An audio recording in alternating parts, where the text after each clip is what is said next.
President Barack Obama. He was at the White House today for a celebration of the Affordable Care Act and the changes the Biden-Harris administration is making to it. And so here is what took place today when President Barack Obama had sort of a homecoming with his VP Biden at the White House.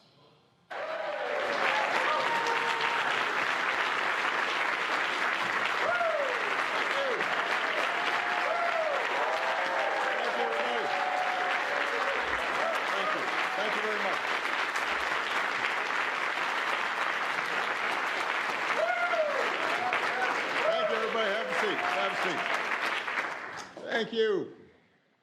Vice President Biden, Vice President. That was a joke.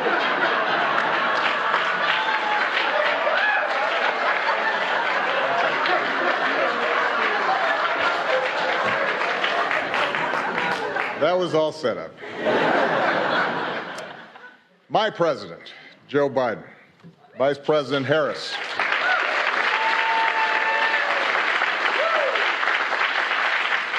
Our dear friend, Madam Speaker, Nancy Pelosi, all the members of Congress who are in attendance today, the members of Cabinet, it is good to be back in the White House. It's been a while. I confess, I heard some changes have been made by the current president since I was last here. Apparently, Secret Service agents have to wear aviator glasses now. The Navy mess has been replaced by a Baskin-Robbins. And there's a cat running around, which I guarantee you Bo and Sonny would have been very unhappy about. But coming back, even if I have to wear a tie, which I very rarely do these days,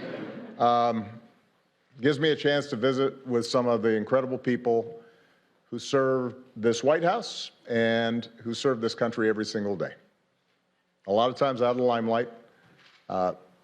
They make this government function, and they help people in ways big and small.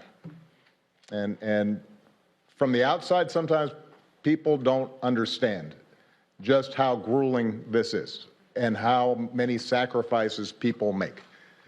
Because those of us who are in front of the cameras oftentimes get the credit. But it's a lot of people who are devoted day in, day out to making this country better that matter, and a lot of them are represented here. And that's not just in the West Wing, by the way. It's also in the residence. There were a lot of people who looked after our families that I will always be grateful to. So it's wonderful to be back to say thank you to all of you. But most of all, coming back here gives me a chance to say thank you and spend some time with an extraordinary friend and partner who was by my side for 8 years. Joe Biden and I did a lot together.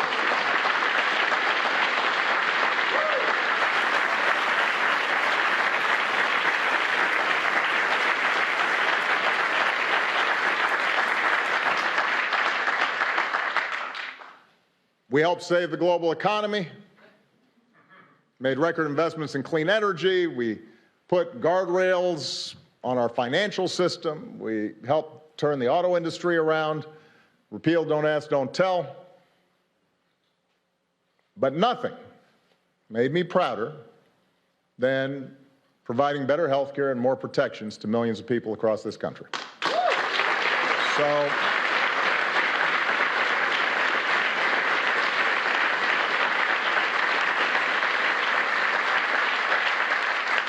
So when President Biden said he was not going to just celebrate the ACA, but also announce actions that would make it even better, I had to show up. I think it's been well documented just how difficult it was to pass the ACA. You can get a lot of testimony here in case folks haven't heard. You know, as a country, we have been talking about reforming health care for 100 years. Unlike almost every other advanced economy on earth, we didn't have a system that guaranteed access to health care for all of its citizens. Millions of people didn't have health insurance, often because their employers didn't provide it or because it was too expensive. But despite the fact that our healthcare system didn't work well, it was hard to change. Healthcare represents about 1/5 of our economy. That's trillions of dollars that are involved. So there were a lot of different economic interests that were vying to maintain the status quo. And because the majority of Americans did have health care, some people naturally worried that they'd lose what they had. The media was skeptical of past failures. There was a lot of misinformation, to say the least, flying around.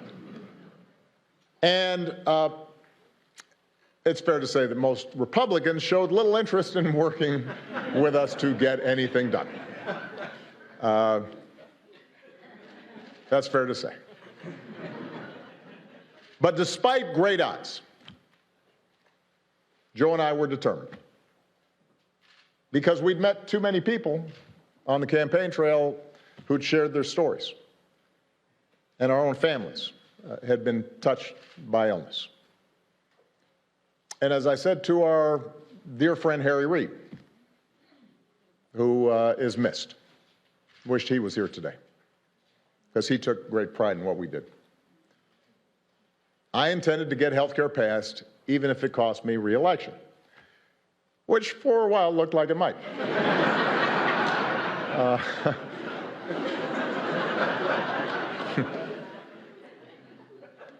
But for all of us, for Joe, for Harry, for Nancy Pelosi, for others, the ACA was an example of why you run for office in the first place, why all of you sign up for doing jobs that pay you less than you could make someplace else, why you're away from home sometimes and you miss some soccer practices or some dance recitals. Because we're not supposed to do this just to occupy a seat or to hang on to power. But we're supposed to do this because it's making a difference in the lives of the people who sent us here. And because of so many people, including a lot of people who are here today, made enormous sacrifices. Because members of Congress took courageous votes, including some who knew that their vote would likely cost them their seat. Because of the incredible leadership of Nancy and Harry, we got the ACA across the finish line together.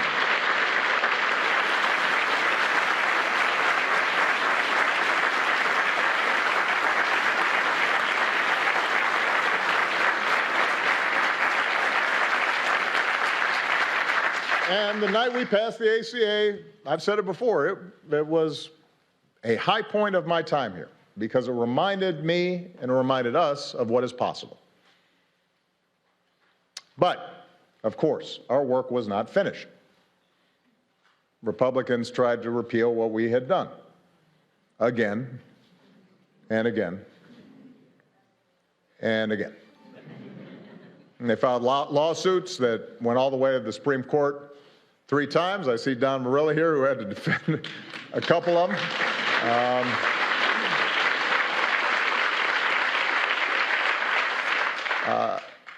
They tried explicitly to make it harder for people to sign up for coverage. And let's face it, it didn't help that when we first rolled out the ACA, the website didn't work.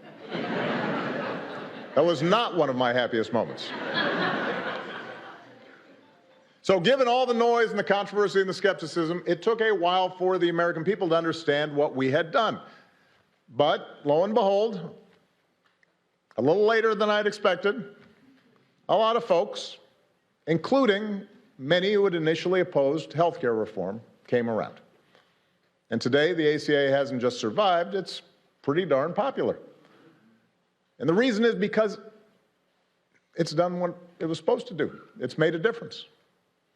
First 20 million, and now 30 million people have gotten covered thanks to the ACA.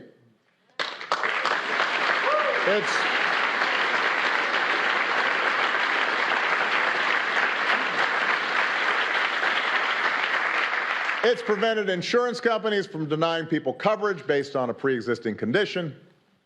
It's lowered prescription drug costs for 12 million seniors.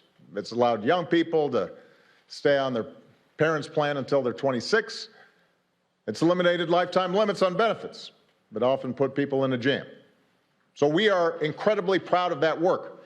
But the reason we're here today is because President Biden, Vice President Harris, everybody who's worked on this thing understood from the start that the ACA wasn't perfect. To get the bill passed, we had to make compromises. We didn't get everything we wanted. That wasn't a reason not to do it. If you can get millions of people health coverage and better protection, it is, to quote a famous American, a pretty big deal.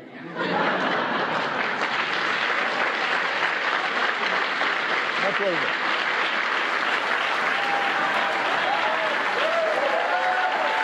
Big deal.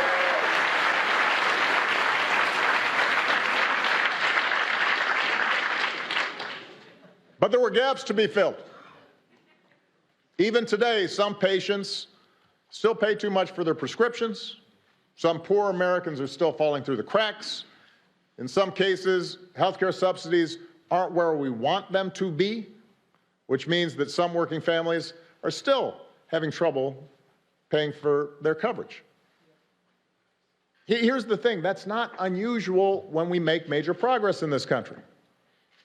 The original Social Security Act left out entire categories of people, like domestic workers and farm workers. That had to be changed. In the beginning, Medicare didn't provide all the benefits that it does today. That had to be changed.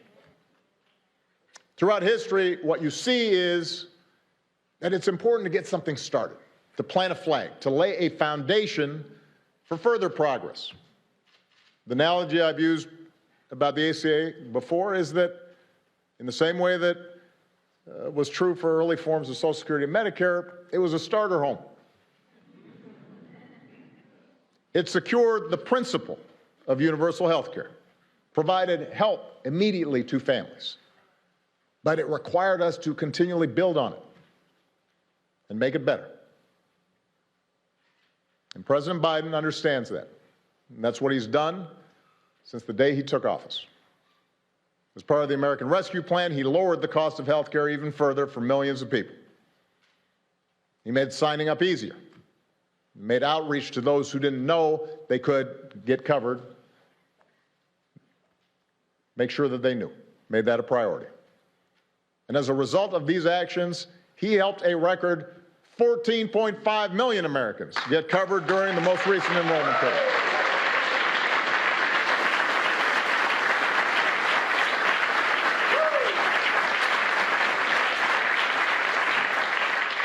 That, ladies and gentlemen, is what happens when you have an administration that's committed to making a program work. And today, the Biden-Harris administration is going even further by moving to fix a glitch in the regulations that will lower premiums for nearly 1 million people who need it and allow 200,000 more uninsured Americans get access to coverage. I'm a private citizen now, but I still take more than a passing interest in the course of our democracy. But I'm outside the arena, and I know how discouraged people can get with Washington. Democrats, Republicans, Independents. Everybody feels frustrated sometimes about what takes place in this town. Progress feels way too slow sometimes. Victories are often incomplete. And in a country as big and as diverse as ours, consensus never comes easily. But what the Affordable Care Act shows is that you are driven by the core idea that together we can improve the lives of this generation and the next. And if you're persistent, if you stay with it, and are willing to work through the obstacles and the criticism and continually improve where you fall short, you can make America better. You can have an impact on millions of lives. He can help make sure folks don't have to lose their homes when they get sick, that they don't have to worry whether a loved one is going to get the treatment they need. President Joe Biden understands that. He has dedicated his life to the proposition that there's something worthy about public service and that the reason to run for office is for days like today. So I could not be more honored to be here with him as he writes the next chapter in our story of progress. I'm grateful for all the people who've been involved in continuing to make the ASA everything it can be, and it is now my great privilege to introduce the 46th President of the United States, Joe Biden.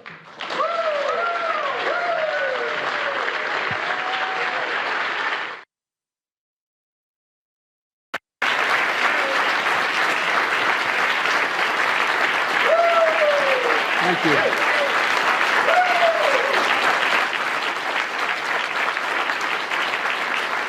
Thank you, thank you, thank you. Please. Thank you. Thank you.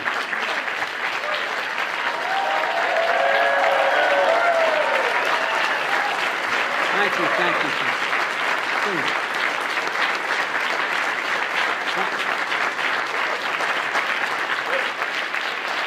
Please. Thank you.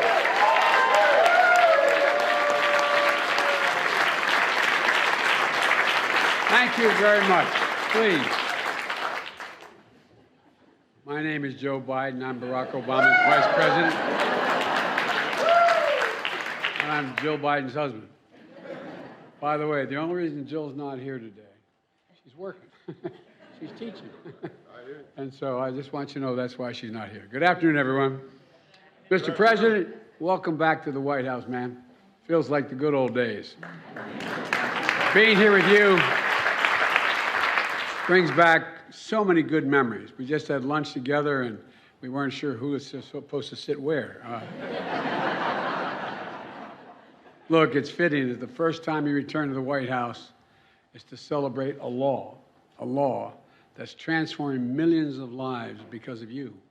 And I say because of you. We had a lot of help, the staff, and I helped a little bit, but it's because of you. A law that shows hope leads to change. And you did that. You did it. Let's be honest. The Affordable Care Act has been called a lot of things, but Obamacare is the most fitting. Obamacare. True.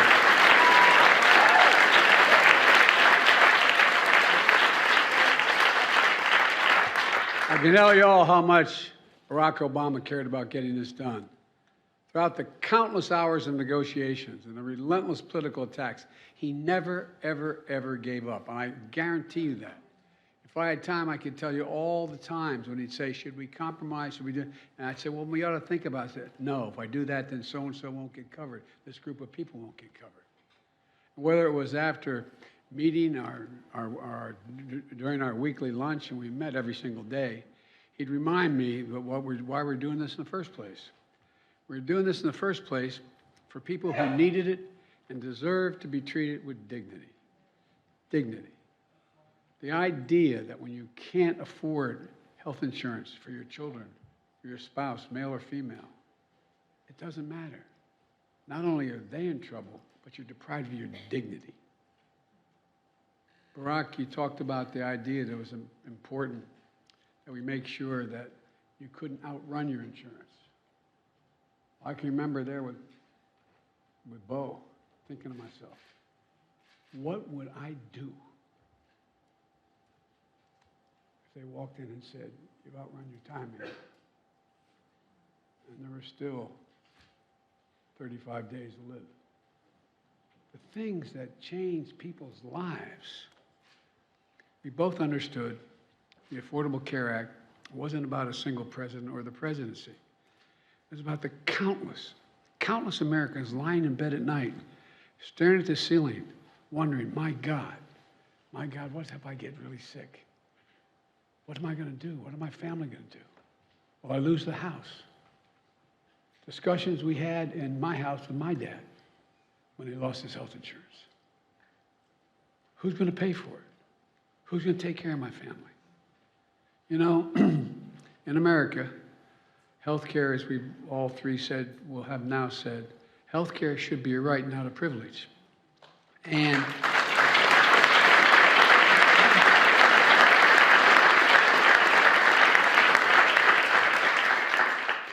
with the help of members of Congress, especially Nancy, and the advocates for families who are here today, 12 years ago, last month, 12 years ago, we made a good effort toward that proposition, and it should be right.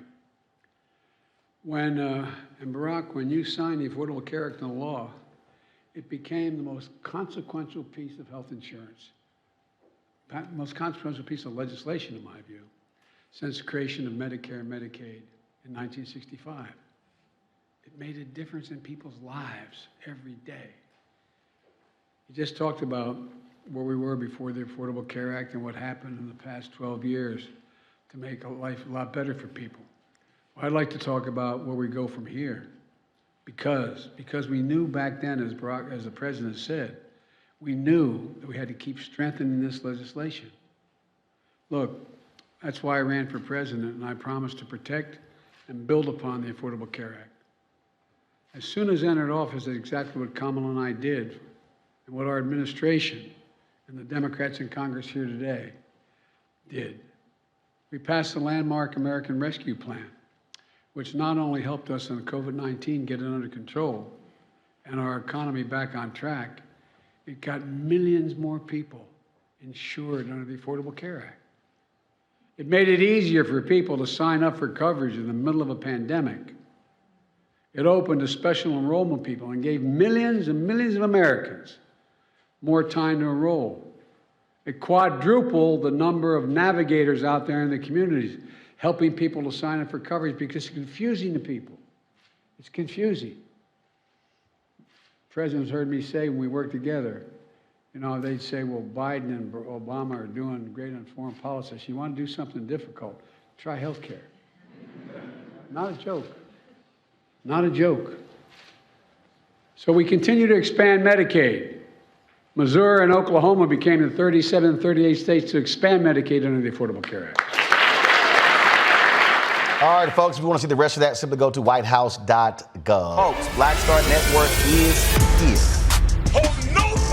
I'm real revolutionary right now. Support this man, Black Media. He makes sure that our stories are told. Thank you for being the voice of Black America, Roland. Stay black. I love y'all. All momentum we have now, we have to keep this going. The video looks phenomenal. See, there's a difference between Black Star Network and Black-owned media and something like CNN. You can't be Black-owned media and be scared. It's time to be smart. Bring your eyeballs home. You dig?